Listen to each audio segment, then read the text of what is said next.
Hey guys, Shiv Haria here from Lifestyle Property People.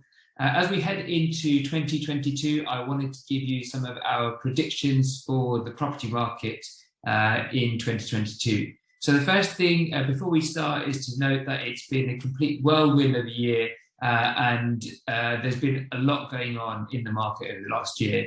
Certainly COVID has had a massive impact on the market, and it's added a lot of complications to the market in terms of getting mortgages and also just getting deals done. However, on the other side of the main COVID pandemic, confidence returned to the market quite quickly afterwards, and that's been reflected in the increasing house prices. The increasing house prices have also been helped along by the stamp duty tax relief.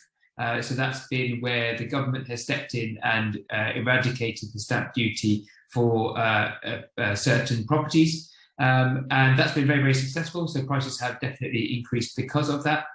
Next year, what we expect to see is, starting very early in January, more stock coming to the market as people really start to get over COVID and really start to think about the future as opposed to staying stagnant for the time being. As well as that, I also think there's going to be less demand in the market for properties, and that's just basically because anyone that was, as I call it, low-hanging fruit, people that were sitting on the sidelines, didn't really know whether to get involved or not, they would have got involved this year because of the incentives created by the stamp duty tax relief. And the fact that, the property market was going crazy. It was in the news throughout the year. So there's going to be a loosening in the demand, and ultimately that's going to cause a slight cooling in terms of the competition for properties in the market. However, I think that we're still going to be seeing prices increase, but a little bit more steadily over the next year. Rents, on the other hand, over the last 2 years or so have increased by about 25%, which is an absolutely massive increase in rents, and that's nationwide.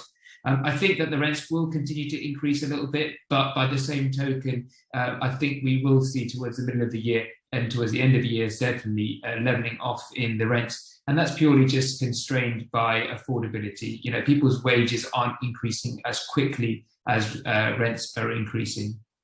So in all, I think that there's going to be a slight downward pressure on the house prices next year. There's going to be less demand in the market, we said. There's going to be therefore less competition in the market. There's going to be more supply of properties, and therefore there's going to be more choice for people that are looking to buy properties. And ultimately, all of that leads to more deals for ourselves and for our clients. All in all, it is a great time to invest, and it's going to continue to be a great time to invest. And certainly, I think we're going to be seeing that growth over the next 5 to 10 years or so. Hope that helps, and hopefully we'll check in a year from now to see whether any of that is true. And hope you have a good break and speak to you soon. Bye-bye.